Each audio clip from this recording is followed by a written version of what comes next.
সতর্কতা, এই পর্বে এমন কিছু বিষয় নিয়ে আলোচনা করা হয়েছে যা শুধু ম্যাচিওরদের জন্য। যে অংশগুলি আজ পড়া হচ্ছে তা আমাদের প্রিয় জাকারিয়া মাসুদ ভাই শতভাগ জরুরি বলে উল্লেখ করেছেন।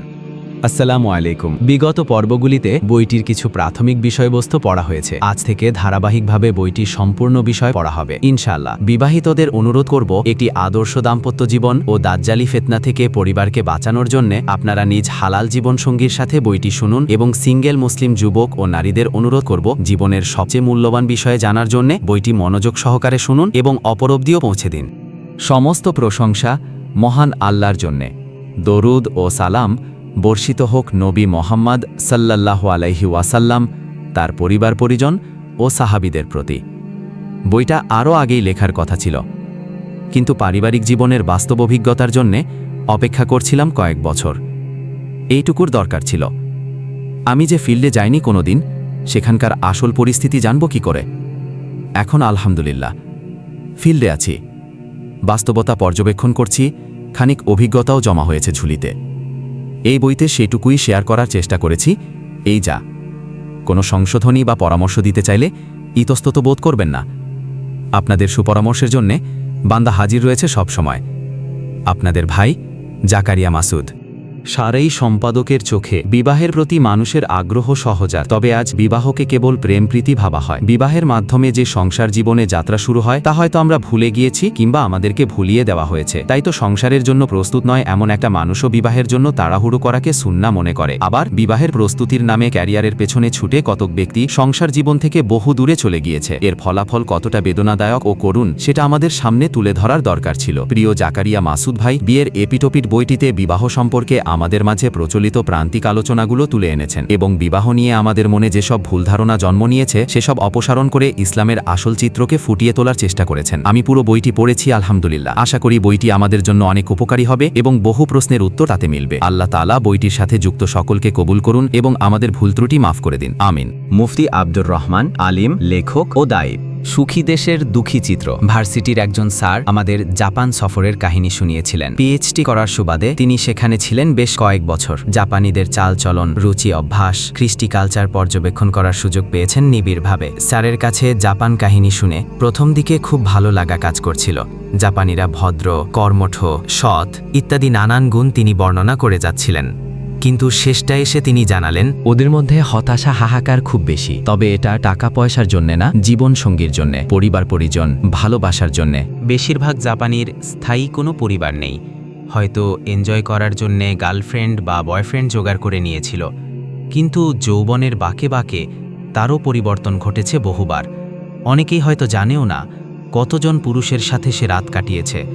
অনেক পুরুষ ভুলেই গেছে তার গার্লফ্রেন্ডের সংখ্যা কতজন। পরিবার না থাকায় শেষকালে তারা বাস করে নিঃসঙ্গ অবস্থায়। স্যার বললেন তারা নাকি অফিস আওয়ারে জানালার রেলিং ধরে দাঁড়িয়ে থাকে। এদের বেশিরভাগই প্রবীণ জাপানিজ। তারা দাঁড়িয়ে থাকে জানালা দিয়ে কাউকে হাই হ্যালো বলার জন্যে, কারণ এইটুকু কথা শোনার মতো লোকও নেই তাদের পাশে। কেউ নেই যে গিয়ে তার হালচাল জিজ্ঞেস করবে। কেউ নেই যার সাথে উচ্ছ্বাস মুখর জীবনের স্মৃতি শেয়ার করা যাবে। সবাই ব্যস্ত, কেউ ব্যস্ত চাকরিতে, কেউ ব্যবসায়, কেউ মজমাস্তিতে। মানুষের খোঁজ নেবার সময় কারও নেই। নিঃসঙ্গ একাকী অবস্থায় ধুকে ধুকে মরে জাপানিজরা। কেউ নেয় না খোঁজ। এমনকি পাশের ফ্ল্যাটের বাসিন্দারাও জানে না কখন সেই বৃদ্ধা মারা গেছে। লাশ গলে পচে দুর্গন্ধ সৃষ্টি হলে লোকেরা পুলিশে খবর দেয়। ওরা এসে দরজা ভেঙে দেখে পোকা ধরেছে লাশের শরীরে। বেডের চারিদিকে গা ঘিন ঘিন করা গন্ধ। মাস্ক লাগিয়ে পুলিশ উদ্ধার করে গলিত দেহ। এরপর তা সৎকারের ব্যবস্থা করা হয়। অনেকেই আবার মৃত্যুর আগে সম্পদ লিখে দিয়ে যায় পোষা কুকুরের নামে, কারণ সম্পদ নেওয়ার মতো কোনো ওয়ারিশকে সে চেনে না। প্যারেন্টস ডে ছাড়া ছেলেমেয়েরা তেমন একটা খোঁজ নেয় না। হয়তো ভ্যালেন্টাইনে এসে একগুচ্ছ ফুল দিয়ে শুভেচ্ছা জানিয়ে যায়, ব্যাস এতটুকুই। ভালোবাসা আর অধিকারের সব লেনাদেনা চুকে যায় একটি তোড়াতেই। সন্তানদেরই বা দোষ দিয়ে কিসে? জন্মের পর থেকে সে বাবা মার মুখ দেখেনি কোনোদিন। হয়তো মাঝে সাঝে চিলড্রেন হোমে গিয়ে এক ঝলক কুকি দিয়েছিল মা। হয়তো মাস শেষে খরচপাতি টাকাটা অ্যাকাউন্টে জমা দিয়ে গিয়েছিল তার বাবা। কিন্তু পিতামাতার প্রাণভরা হাসি, হৃদয়ে উজাড় করা ভালোবাসা সে পায়নি কোনোদিন, যার কারণে তার মধ্যেও কোনো মমতা জন্মায়নি বাবা মার প্রতি। অনেক সন্তান তো জানেও না তার বাবা মা কে। পিতৃপরিচয়হীন এই যুবক কি করে বুঝবে ভালোবাসা কাকে বলে? ও তো জীবনে কারো মুখে ভালোবাসামায় খোকা ডাকটাও শোনেনি প্রিয়জনের কষ্টমাখা আকৃতি, মায়াবরা শাসন, দেখেনি পারিবারিক বুননের নকশিকাথা। সে কি করে বুঝবে পারিবারিক দায়িত্ব কাকে বলে? তাকে তো শেখানো হয়েছে বাবা দিবস কিংবা মা দিবসের কথা, ওটাই সে পালন করেছে নিজ দায়িত্ব মনে করে। জাপানিদের মধ্যে হিকিকোমোরি নামে একটা টার্ম প্রচলিত আছে। ব্রিটানিকার ভাষ্যমতে এটা মূলত একটা অবস্থার নাম, যার দ্বারা বোঝায় একটা লোক কমপক্ষে 6 মাস ধরে সামাজিক মেলবন্ধনের বাইরে আছে। এটা একটা সামাজিক ব্যাধি। এই মানসিক ব্যাধিতে আক্রান্ত জাপানের প্রায় 40% নাগরিক। ওদের 48% লোক কারো সাথে নিজেদের ফিলিংস শেয়ার করার সুযোগ পায় না, একাকী অবস্থায় দিন যাপন করে। এরা যেসব বুড়ো মানুষ তা কিন্তু নয়, জোয়ানি বেশি, টাকা পয়সা, যৌবনের উত্তাপ, কোনো কিছুই তাদেরকে এই অসহায়িত্ব থেকে বাঁচাতে পারছে না। জাপান এখন হাহাকার করছে নিঃস্বার্থ সঙ্গীর জন্যে, কিন্তু প্রযুক্তির চোখধাঁধানো আবিষ্কার এই সমস্যার সমাধান দিতে পারছে না। তারা এনে দিচ্ছে সেক্স টয়, রোবট, কুকুর, কিন্তু এই সব কিছু মানব মনের কোনো উপশমে কাজে দিচ্ছে না। দিনকে দিন জাপানিরা হয়ে উঠছে মানসিক বিপর্যস্ত এক জনগোষ্ঠী। উন্নতি বলতে যদি বস্তুগত প্রগতিকে বোঝানো হয়, তবে সেই অর্থে জাপান অনেক উন্নত। কিন্তু যদি সামাজিক বন্ধন, পারিবারিক কাঠামোর কথা বলা হয়, তবে হয়তো জাপান পড়ে থাকবে মুসলিম বিশ্বের অনেক নিচে। প্রায় উন্নত দেশের একই অবস্থা। ওদের লোকেরা নিঃসঙ্গ অবস্থায় জীবন পার করছে। দেখার কেউ নেই, বলার কেউ নেই, নিজের ফিলিংস শেয়ার করার লোক খুঁজে পাচ্ছে না। জীবনের পরন্ত বেলায় এর চেয়ে ভয়ানক শাস্তি আর কিছুই হতে পারে না। ক্যামব্রিজ গ্র্যাজুয়েট ডক্টর আবদুল্লাহ আল খাতির তার ব্যক্তি জীবনের চমৎকার কিছু অভিজ্ঞতা শেয়ার করেছেন। তিনি তার ব্রিটেনের স্মৃতিকথায় লিখেন, আমাদের প্রতিবেশী ছিলেন এক বৃদ্ধা নারী, বয়স তার 70-এর বেশি। তাকে দেখে মায়া হতো। দেখতাম তিনি বাইরের কাজে বেরোচ্ছেন, আবার ঘরে ফিরে আসছেন। তাকে সাহায্য করার মতো আত্মীয় স্বজন ও পরিবারের কেউই নেই। নিজেই নিজের খাবার ও পোশাক কিনছেন। তার ঘর তিনি ছাড়া একদম নীরব, কেউ নেই। দরজায় এসে কড়া নাড়ার মতো লোক নেই। ইসলামে প্রতিবেশীর প্রতি যে অবশ্য পালনীয় কর্তব্যসমূহ রয়েছে, সেগুলো কিছুটা পালনার্থে একদিন আমি তার দরজায় গিয়ে দাঁড়ালাম। তিনি আমাকে দেখে প্রচণ্ডভাবে অবাক হলেন, অথচ আমি তার জন্য গুরুত্বপূর্ণ কিছুই করিনি। আসলে তিনি এমন এক সমাজে বসবাস করেন যেখানে কল্যাণ কাজ বলতে কিছু নেই, কেউ দয়া মায়া চেনে না। প্রতিবেশীদের সম্পর্কটা সর্বোচ্চ সেখানে গুড মর্নিং আর গুড ইভিনিং, এর চেয়ে বেশি কিছুই না। দ্বিতীয় দিন তিনি আমাদের বাসায় এলেন। সাথী করে বাচ্চাদের জন্য কিছু মিষ্টান্ন আর একটি কার্ড নিয়ে এসেছেন, যে কার্ডগুলো ব্রিটিশরা সচরাচর বিভিন্ন সময় উপহার দিয়ে থাকে। আমরা যে তার প্রতি কর্তব্য পালন করেছি, সেজন্য তিনি সেই কার্ডে কৃতজ্ঞতা ও শুভেচ্ছা বাণী লিখে এনেছেন। আমি তাকে আরও আস্তে উদ্বুদ্ধ করলাম। মাঝে মধ্যেই তিনি যেন আমার স্ত্রীর সাথে দেখা সাক্ষাৎ করতে আসেন। তারপর থেকে তিনি মাঝে মধ্যে আমাদের বাসায় আসতেন।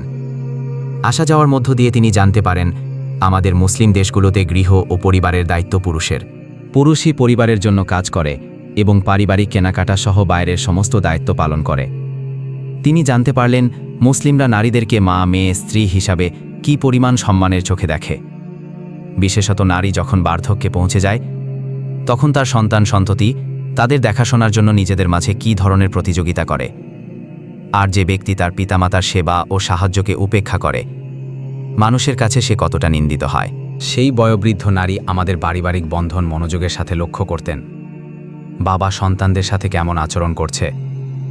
বাবা যখন বাসায় ফেরেন, সন্তানরা তখন চারদিক থেকে কিভাবে তাকে ঘিরে ধরে, কিভাবে স্ত্রী নিজেকে তার স্বামীর সেবায় বিলিয়ে দেয়। অসহায় বৃদ্ধা এসব দেখতেন আর তার সাথে আমাদের অবস্থা তুলনা করতেন। তিনি স্মৃতিচারণ করে বলতেন, আমারও ছেলে সন্তান ও নাতি নাতনি আছে, কিন্তু তারা কোথায় আছে আমি জানি না। কেউ আমাকে দেখতে আসে না। একদিন হয়তো আমি মারা যাব, আমাকে মাটি দিয়ে দেওয়া হবে নাকি আগুনে পুড়িয়ে ফেলা হবে, হয়তো তারা জানতেই পারবে না। এসবের কোনো মূল্যই নেই তাদের কাছে। সেই বৃদ্ধা নারী আমার স্ত্রীকে বলেন, তিনি যে ঘরটাতে থাকেন, এটা তিনি যৌবনের উপার্জন দিয়ে তৈরি করেছেন, আর এখন বার্ধক্য যেন তাকে ক্লান্ত করে ছেড়েছে। তিনি বলতেন পশ্চিমা নারীদের কঠিন পরিস্থিতি সম্পর্কে, কি করে তাদেরকে কেনাকাটা করতে হয় সেই সম্পর্কে, কি করে তাদেরকে নিত্যদিনের প্রয়োজন পূরণ করতে গিয়ে হিমশিম খেতে হয়। তিনি এসবই আমার স্ত্রীকে বলতেন। তার শেষ কথাটা ছিল, তোমাদের দেশে নারী তো রানী, কিন্তু অনেক দেরি হয়ে গেছে। তা না হলে আমি তোমার স্বামীর মতো একজন পুরুষকে বিয়ে করে তোমাদের মতো করে এই জীবনটা কাটিয়ে দিতাম। এটাই নামি ফিতরাত। আল্লাহ তাআলা আমাদেরকে এর ওপরই সৃষ্টি করেছেন। যে সমাজে বিয়ে, পরিবার, ঘর, সংসার বলে কিছুই নেই, তাদের হাহাকার চূড়ান্ত মাত্রায় যেতে বাধ্য। পরিবার ব্যবস্থা হলো আল্লাহর দেওয়া এক শ্রেষ্ঠ নিয়ামত। আল্লাহ তাআলা জানেন মানুষ কখনো একাকী বাঁচতে পারে না, তার সঙ্গী প্রয়োজন। সেজন্যেই মহান আল্লাহ তার দেওয়া জীবন ব্যবস্থায় পারিবারিক সিস্টেমকে জুড়ে দিয়েছেন, আর এর চাবিকাঠি হিসাবে রেখেছেন বিয়ে শাদীকে। এখন পড়া হচ্ছে ফিতরাতের চাওয়া পাওয়ার বাকি অংশ। আসমানি কিতাব এসেছে মানুষের সমস্যার সমাধান করার জন্যে, সমস্যা বাড়ানোর জন্য নয়। আল্লাহ তাআলা এমন কোনো বিধান নাজিল করেননি যা পালন করতে গেলে আমরা আমাদের প্রাকৃতিক চাহিদা পূরণ করার সুযোগ থেকে বঞ্চিত হব। আমাদের স্রষ্টা হলেন আল্লাহ সুবহানাহু ওয়া তাআলা। বান্দার নারী নক্ষত্রের খবর তিনি জানেন। এমনকি অন্তরের মধ্যে কি চিন্তা চেতনা তোলা দিয়ে যাচ্ছে সেটাও আল্লাহ জানেন। তিনি সূক্ষ্মদর্শী, সব বিষয়ে ওয়াকিবাহাল। কোরআনের আয়াতের অর্থ, আমিই মানুষকে সৃষ্টি করেছি, আর তার প্রবৃত্তি তাকে কি কুমন্ত্রণা দেয় তাও আমি জানি। আমি তার গলার ধমনী থেকেও অধিক নিকটবর্তী। তিনি তার বান্দাদের ওপর একচ্ছত্র নিয়ন্ত্রণকারী। তিনি হলেন প্রজ্ঞাময়, সব বিষয়ে ওয়াকিবহাল। মহান আল্লাহ জানেন কিভাবে আমাদের জীবনে ভারসাম্য বজায় থাকবে, কিভাবে আমরা সুখ শান্তি নিয়ে দুনিয়াতে বসবাস করতে পারব। সেজন্যে যুগে যুগে তিনি নবী রাসূল পাঠিয়েছেন। তাদেরকে পাঠানোর উদ্দেশ্য ছিল মানুষকে সঠিক রাস্তা দেখানো, কোন পথে মানুষের সফলতা সেটা চিহ্নিত করে দেওয়া। আল্লাহর পাঠানো সেই পথ প্রদর্শকরা কি করেছেন? বিয়ে, সংসার, সন্তান, সন্ততি নবীদের জীবনেরও অংশ। মহামানবরা চিরকুমার থাকেননি। তারা বিয়ে করেছেন, পরিবার গঠন করেছেন, সন্তান জন্ম দিয়েছেন। আল্লাহ তাআলা নবী রাসূলদের সম্পর্কে বলেন, তোমার পূর্বেও আমি অনেক রসুল প্রেরণ করেছি এবং তাদেরকে দিয়েছি স্ত্রী ও সন্তান সন্ততি। রসুলুল্লাহ সাল্লাল্লাহু আলাইহি ওয়াসাল্লাম বলেছেন, 4টি জিনিস নবীদের চিরাচরিত সুন্নার অন্তর্ভুক্ত। 1. লজ্জা শরম। 2. সুগন্ধি ব্যবহার করা। 3. মিসওয়াক করা। এবং 4. বিয়ে। নবীদের চেয়েও কয়েক ডিগ্রি বেশি বুঝতে চেয়েছে ইহুদি খ্রিস্টানরা। আল্লাহর বিধানের ওপর মাতব্বরি ফলিয়েছে। আল্লাহ যা আবশ্যক করেননি সেটাকে বানিয়েছে দিনদারিতা প্রকাশের মাধ্যম। ফলাফল হিতে বিপরীত। নারী, পুরুষ, শিশু, কিশোর কেউই বাদ যায়নি ওদের লালসার বিষাক্ত ছোবল থেকে। ওরাও পারেনি নিজেকে যৌন কামনা মুক্ত সিদ্ধ পুরুষ বানাতে। ঠিকই সারেন্ডার করেছে প্রাকৃতিক চাহিদার সামনে। চার্চের বাচ্চা কাচ্চাদের দিয়ে মিটিয়েছে নিজেদের যৌন চাহিদা। এজন্যই আল্লাহ তাআলা বলেছেন, কোরআনের আয়াতের অর্থ, অথচ তারা এটাও বৈরাগ্যবাদ যথাযথভাবে পালন করেনি। ইসলাম একটি ভারসাম্যপূর্ণ জীবন ব্যবস্থা। এখানে যেমন বাড়াবাড়ি নেই, তেমনি নেই ছাড়াছাড়ির কোনো সুযোগ। রসুলুল্লাহ সাল্লাল্লাহু আলাইহি ওয়াসাল্লাম বলতেন, তোমরা নিজেদের নফসের ওপর ইচ্ছা করে কঠোরতা আরোপ করো না। পূর্বেও একটি জাতি, বনি ইসরায়েল, নিজেদের ওপর কঠোরতা আরোপ করেছিল, তাই আল্লাহ তাআলাও তাদের ওপর কঠোর বিধান চাপিয়ে দিলেন। গির্জায় ও মঠে যে লোকগুলো রয়েছে এরা তাদেরই উত্তরসূরি। নিশ্চয়ই এই দিন সহজ। যে ব্যক্তি তাতে কঠোরতা অবলম্বন করবে, দিন তার উপর বিজয়ী হবে। অতএব তোমরা মধ্যমপন্থা অবলম্বন করো, মধ্যমপন্থার কাছাকাছি থাকো, শুভ সংবাদ গ্রহণ করো, আর সকাল, বিকাল ও রাতের কিছু অংশে আমলের মাধ্যমে সাহায্য চাও। নারীকে অসুচি মনে করে দূরে থাকার রীতি উদ্ভাবন করেছিল খ্রিস্টানরা। ওদের বিকৃত ধর্মগ্রন্থ জানিয়েছে, স্বর্গের প্রথম বিধানটি লঙ্ঘন করেছিল একজন নারী। পাপের সূচনা হয় নারীর হাত ধরেই, তাই আদি পাপের সম্পূর্ণ দায় নারীর ওপর। এই পাপের কারণেই ঈশ্বর নারী জাতিকে অভিশাপ দেন, যার ফলে নারীরা যন্ত্রণার মধ্য দিয়ে সন্তান প্রসব করে।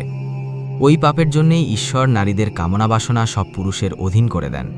বিয়ের পর স্ত্রীর ধন সম্পদ স্বামীর অধিকারভুক্ত বলে গণ্য হয়।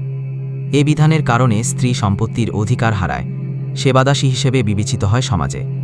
সেন্ট পল বলতেন, আমি উপদেশ দেবার কিংবা পুরুষের উপরে কর্তৃত্ব করার অনুমতি স্ত্রীলোককে দেই না, কিন্তু মৌনভাবে থাকতে বলি। কারণ প্রথমে আদমকে, পরে হাওয়াকে নির্মাণ করা হয়েছিল। আর আদম যে ছলনায় ভুলেছিলেন তা নয়, কিন্তু স্ত্রীলোক ছলনায় ভুলে আল্লাহর হুকুম অমান্য করেছিলেন। ঋতুমতী নারীকে ভয়ঙ্কর চোখে দেখতে ওরা। বাইবেলের ভাষায় ঋতুমতী বিছানায় শয়ন করলে সেটা অশুচি হয়ে যাবে। কেউ যদি ঋতুমতী নারীকে স্পর্শ করে সন্ধ্যা পর্যন্ত সে অশুচি থাকবে। কেউ তার শয্যা স্পর্শ করলে তাকে জামাকাপড় ধুয়ে গোসল করতে হবে। আর ঋতুর রক্ত যদি কোনো পুরুষের গায়ে লাগে তবে সে 7 দিন পর্যন্ত অশুচি থাকবে। এইসব ধ্যান ধারণা ও সেন্ট পোলের প্রচারিত মতবাদের কারণে খ্রিস্টানরা বৈরাগ্যবাদের চর্চা করতে থাকে, কিন্তু আল্লাহর পক্ষ থেকে এর কোনো নির্দেশ ছিল না। আল্লাহর নবীরা এই ধরনের কোনো বিধান দিয়ে যাননি। ইসলাম নারী পুরুষের স্বাভাবিক আকর্ষণ ও যৌনতাকে স্বীকার করে। আল্লাহ তাআলা বলেন, আর তার নিদর্শনাবলীর মধ্যে রয়েছে যে তিনি তোমাদের জন্য তোমাদের থেকেই স্ত্রীদের সৃষ্টি করেছেন, যাতে তোমরা তাদের কাছে প্রশান্তি পাও। নিচে খ্রিস্টান এবং ইহুদি ধর্মগ্রন্থ থেকে কিছু উদ্ধৃতি দেওয়া হলো। 1, সদাপ্রভু ঈশ্বর নারীকে বললেন, আমি তোমার সন্তান প্রসবের ব্যথা খুব বাড়িয়ে দেব। প্রচণ্ড প্রসব বেদনা সহ্য করে তুমি সন্তানের জন্ম দেবে। তোমার স্বামীর প্রতি তোমার আকুল বাসনা থাকবে, আর সে তোমার উপর কর্তৃত্ব করবে। আদি পুস্তক 3:16, বাংলা সমকালীন সংস্করণ। 2, 1 তিমথি 2:12-14, কিতাবুল মুকাদ্দাস সংস্করণ। 3, যখন কোনো মহিলার নিয়মিত রক্তস্রাব হয়, ঋতুমতির মাসিক সময়ের অশুদ্ধতা 7 দিন থাকবে, এবং যে কেউ তাকে স্পর্শ করে সন্ধ্যা পর্যন্ত সে অশুদ্ধ বিবেচিত হবে। মাসিক চলাকালীন যে কিছুর উপরে শেষ হবে এবং বসবে সব কিছুই অশুচি হবে। তার বিছানা স্পর্শকারী যে কেউ নিজের কাপড় ধোবে এবং স্নান করবে, এবং সন্ধ্যা পর্যন্ত সে অশুদ্ধ থাকবে। তার বসা আসবাব যে কেউ স্পর্শ করে সে তার কাপড় অবশ্যই ধুয়ে নেবে এবং নিজে স্নান করবে, এবং সন্ধ্যা পর্যন্ত সে অশুদ্ধ থাকবে।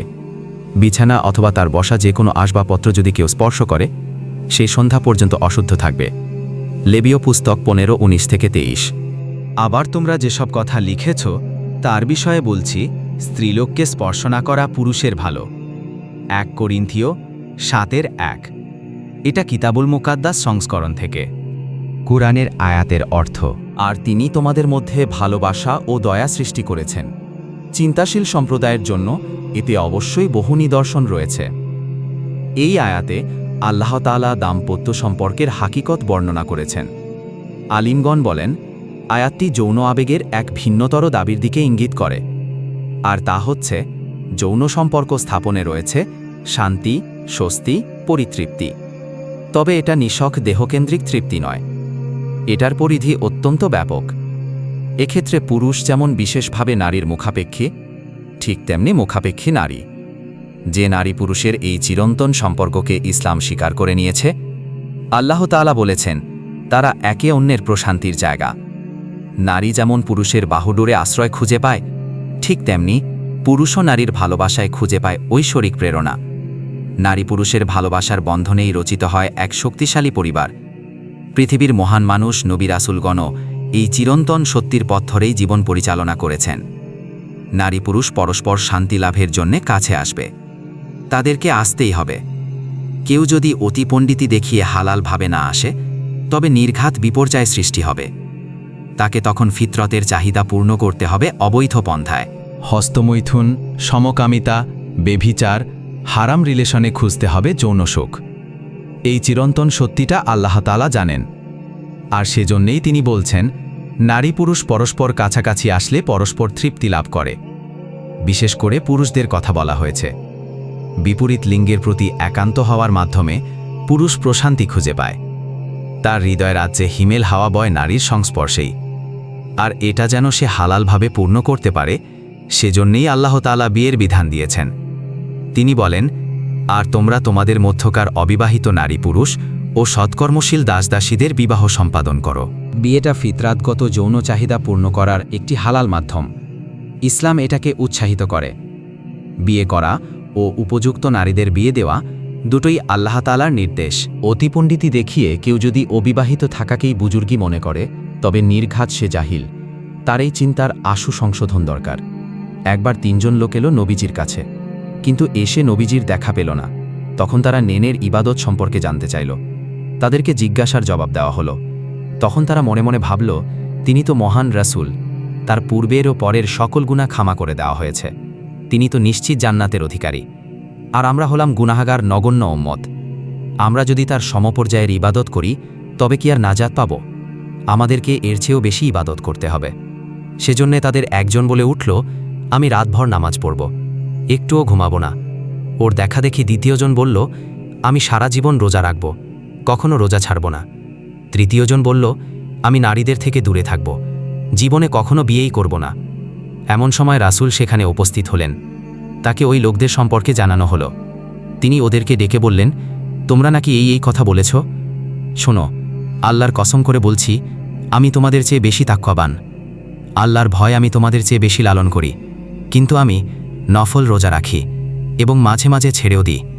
রাতে তাহাজ্জুদ নামাজ আদায় করি এবং নিদ্রাও যাই, আর নারীদের বিয়েও করি। কাজেই যে আমার সুন্নত থেকে মুখ ফিরিয়ে নিবে, সে আমার দলভুক্ত নয়। অতি পণ্ডিতি দেখিয়ে কেউ যদি অবিবাহিত থাকাকেই বুজুর্গি মনে করে, তবে নির্ঘাত সে জাহিল। তার এই চিন্তার আশু সংশোধন দরকার। একবার 3 জন লোক এলো নবীজির কাছে, কিন্তু এসে নবী সাল্লাল্লাহু আলাইহি ওয়াসাল্লামের দেখা পেল না। তখন তারা নবী সাল্লাল্লাহু আলাইহি ওয়াসাল্লামের ইবাদত সম্পর্কে জানতে চাইল।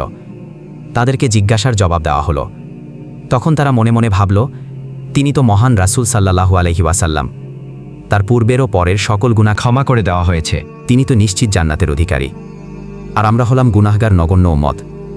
আমরা যদি তার সমপর্যায়ের ইবাদত করি, তবে কি আর নাজাত পাব? আমাদেরকে এর চেয়েও বেশি ইবাদত করতে হবে। সেজন্য তাদের একজন বলে উঠল, আমি রাতভর নামাজ পড়ব, একটুও ঘুমাবো না। ওর দেখা দেখি দ্বিতীয়জন বলল, আমি সারা জীবন রোজা রাখব, কখনো রোজা ছাড়ব না। তৃতীয়জন বলল, আমি নারীদের থেকে দূরে থাকব, জীবনে কখনো বিয়েই করব না। এমন সময় রাসূল সাল্লাল্লাহু আলাইহি ওয়াসাল্লাম সেখানে উপস্থিত হলেন। তাকে ওই লোকদের সম্পর্কে জানানো হলো। তিনি ওদেরকে ডেকে বললেন, তোমরা নাকি এই কথা বলেছ? শোনো, আল্লাহর কসম করে বলছি, আমি তোমাদের চেয়ে বেশি তাকওয়াবান। আল্লাহর ভয় আমি তোমাদের চেয়ে বেশি লালন করি, কিন্তু আমি নফল রোজা রাখি এবং মাঝে মাঝে ছেড়েও দিই। রাতে তাহাজ্জুদ নামাজ আদায় করি এবং নিদ্রাও যাই, আর নারীদের বিয়েও করি। কাজেই যে আমার সুন্নত থেকে মুখ ফিরিয়ে নিবে, সে আমার দলভুক্ত নয়। ইমাম ইবনু মাজাহের বর্ণনায় বিষয়টি আরেকটু বিস্তারিতভাবে এসেছে। বিবাহ করা আমার সুন্নত, কাজেই যে ব্যক্তি আমার সুন্নত মোতাবেক কাজ করে না, সে আমার দলভুক্ত নয়। তোমরা বিবাহ করো, কেননা আমি তোমাদের সংখ্যাধিক্য নিয়ে অন্যান্য উম্মতের সামনে গর্ব করব। অতএব যার সামর্থ্য আছে সে যেন বিবাহ করে, আর যার সামর্থ্য নেই সে যেন রোজা রাখে, কারণ রোজা তার জৈবিক উত্তেজনা প্রশমিত করবে। কেউ যদি সার্বিক দিক থেকে সমর্থ হওয়া সত্ত্বেও বিয়ে নামক সুন্নতের প্রতি অবজ্ঞা প্রদর্শন করে, তাহলে সে রাসূলের তরিকা থেকে বিচ্ছিন্ন হয়ে যাবে। একান্ত ব্যক্তিগতভাবে কেউ যদি নিজেকে গুটিয়ে রাখে, আর এই একান্তিত্ব তার ফিতনার কারণ না হয়, তবে সে কথা আলাদা। কিন্তু ঢালাওভাবে অবিবাহিত থাকার দাওয়াত দেওয়া যাবে না, কেননা এটা সুন্নার খেলাফ। সাঈদ ইবনু জুবায়ের হতে বর্ণিত, তিনি বলেন, ইবনু আব্বাস আমাকে বললেন, তুমি কি বিয়ে করেছ? আমি বললাম, না। তিনি বললেন, বিয়ে করো, কারণ এই উম্মতের সর্বশ্রেষ্ঠ ব্যক্তির অধিক সংখ্যক স্ত্রী ছিল। আল্লাহর রাসূল সাল্লাল্লাহু আলাইহি ওয়াসাল্লাম এবং খুলাফায়ে রাশেদার একাধিক স্ত্রী সন্তান ছিল। নাম রাসূল সাল্লাল্লাহু আলাইহি ওয়াসাল্লাম, স্ত্রী 11 জন, সন্তান 7 জন। আবু বক্কর রাদিয়াল্লাহু আনহু, স্ত্রী 4 জন, সন্তান 6 জন। উমর রাদিয়াল্লাহু আনহু, স্ত্রী 7 জন, সন্তান 8 জন। ওসমান রাদিয়াল্লাহু আনহু, স্ত্রী 9 জন, সন্তান 16 জন। আলী রাদিয়াল্লাহু আনহু, স্ত্রী 9 জন, সন্তান 31 জন। এখানে একটা কথা বলে রাখা ভালো, সাহাবীদের কিন্তু একই সঙ্গে 4 জনের বেশি স্ত্রী ছিল না। একটা স্লট খালি হলেই সেটা অন্যকে দিয়ে পূর্ণ করতেন তারা। এভাবে তাদের জীবদ্দশায় বিয়ের সংখ্যা 4-এর বেশি ছাড়িয়েছিল। ফলে বর্তমান এবং সাবেক স্ত্রী মিলিয়ে মোট সংখ্যাটাও বেড়েছে। খুলাফায়ে রাশেদার প্রত্যেকেরই একাধিক বিবি ছিল, একাধিক সন্তান ছিল। কাজেই আল্লাহর কাছে কবুল হওয়ার জন্যে নারী বর্জিত থাকা কোনো শর্ত না। শ্রেষ্ঠ সাহাবীগণ বিবি বাচ্চার সংস্পর্শে থেকেই আল্লাহর প্রিয় পাত্র হয়েছিলেন।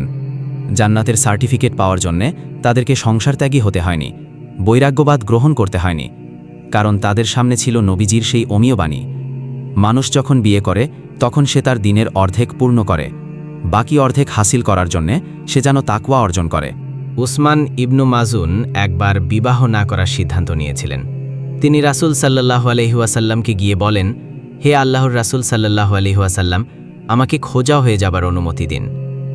নবী করিম সাল্লাল্লাহু আলাইহি ওয়াসাল্লামও তখন জবাব দেন, সেই লোক আমাদের অন্তর্ভুক্ত নয় যে কাউকে খোঁজা করে অথবা খোঁজা হয়, বরং আমার উম্মতের খোঁজা হওয়া মানে রোজা পালন করা। ইবনু মাজুন রাদিয়াল্লাহু আনহু তখন ভ্রমণ করার অনুমতি চাইলেন।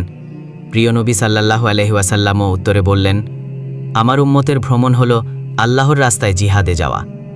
এই কথা শুনে ইবনু মাজুন রাদিয়াল্লাহু আনহু বললেন, তাহলে আমাকে বৈরাগ্য অবলম্বন করার অনুমতি দিন। নবী সাল্লাল্লাহু আলাইহি ওয়াসাল্লাম জবাব দিলেন, আমার উম্মতের বৈরাগ্য হচ্ছে নামাজের অপেক্ষায় মসজিদে বসে থাকা। আব্দুল্লাহ ইবনু মাসুদ রাদিয়াল্লাহু আনহু থেকে আরেকটি রেওয়ায়েত এসেছে।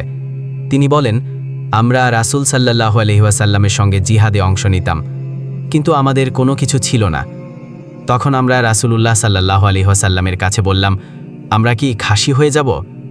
তিনি আমাদেরকে এ থেকে নিষেধ করলেন এবং একটি কাপড়ের বদলে হলেও কোনো মহিলাকে বিয়ে করার অনুমতি দিলেন, আর আমাদেরকে এই আয়াত পাঠ করে শোনালেন, ওহে ঈমানদারগণ, পবিত্র বস্তুরাজি যা আল্লাহ তোমাদের জন্য হালাল করে দিয়েছেন সেগুলোকে হারাম করে নিও না, আর সীমা লঙ্ঘন করো না।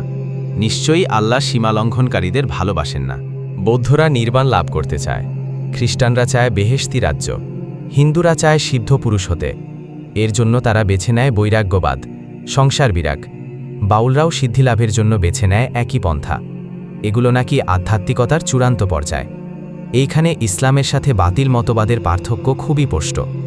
ইসলামও তার অনুসারীকে আধ্যাত্মিকতার চূড়ান্ত মাকামে নিতে চায়, তবে সেটার জন্য ঘর সংসার ছাড়ার কথা বলে না। এই সমাজ সংসারে থেকেই চূড়ান্ত পর্যায়ে পৌঁছার রাস্তা সে দেখিয়ে দেয়। মোহাম্মদ আসাদ রাদিয়াল্লাহু আনহু বলেন, এই ক্ষেত্রে ইসলামের অবস্থান অত্যন্ত পরিষ্কার। প্রথমত, এই দিন আমাদেরকে শেখায় সকল ক্ষেত্রে আল্লাহর আনুগত্য করাটাই জীবনের একমাত্র লক্ষ্য। দ্বিতীয়ত, এই উদ্দেশ্য অধরাই থেকে যাবে যদি আধ্যাত্মিক ও বাহ্যিক দিককে জীবন থেকে আলাদা করে ফেলা হয়। আমাদের চিন্তা চেতনায় এবং কাজে কর্মে অবশ্যই এ দুটোর সমন্বয় থাকতে হবে। তাওহীদের প্রতি আমাদের যে বিশ্বাস, জীবন সংগ্রামের পরতে পরতে সেটার সমন্বয় ও বাস্তবায়ন করতে হবে। ইসলামে দুনিয়ার জীবনকে নিছক ছেলে খেলা কিংবা আখিরাতের পূর্ববর্তী নিরর্থক বস্তু হিসাবে বিবেচনা করা হয় না। মানুষ যে ইহকালেই আত্মশুদ্ধির সর্বোচ্চ মাকামে পৌঁছতে পারবে, ইসলামই আমাদেরকে সেটা দেখিয়ে দেয়। সকল ধর্মীয় বিধানের মধ্যে ইসলাম একাই ঘোষণা করে দুনিয়ার জীবনেই ব্যক্তিগত উৎকর্ষ লাভ করা সম্ভব। ইসলাম বলে না এই উৎকর্ষতার জন্য শারীরিক চাহিদাকে দমন করতে হবে, যেমনটা খ্রিস্ট ধর্ম বলে থাকে।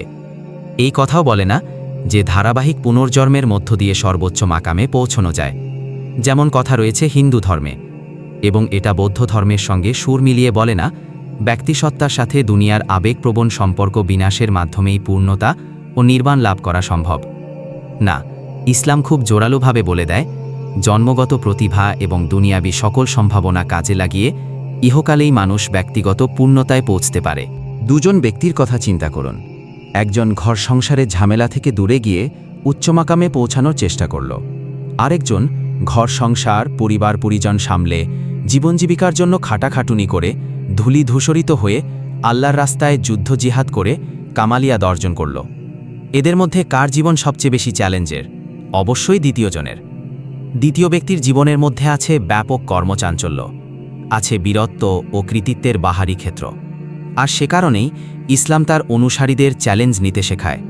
সে তার অনুগতদেরকে পুরুষের মতো পুরুষ হিসেবে গড়ে তোলে। দায়িত্ব থেকে পালিয়ে বেড়ানো কখনোই বীরত্বপূর্ণ কাজ নয়। দায়িত্ব কাঁধে নিয়ে প্রাণপণ লড়াই করার নামই বাহাদুরি। সাহাবী আবু যর রাদিয়াল্লাহু আনহুকে উপদেশ দিতে গিয়ে নবী কারীম সাল্লাল্লাহু আলাইহি ওয়াসাল্লাম বলেছেন, তোমার জন্য আবশ্যক হলো জিহাদ করা, কেননা জিহাদই হলো এই উম্মতের বৈরাগ্যবাদ। তো এই অবধি শেষ হলো আমাদের আজকের পর্ব। আগামী পর্বগুলি যথাসময় ও ধারাবাহিকভাবে দেওয়া হবে ইনশাল্লাহ।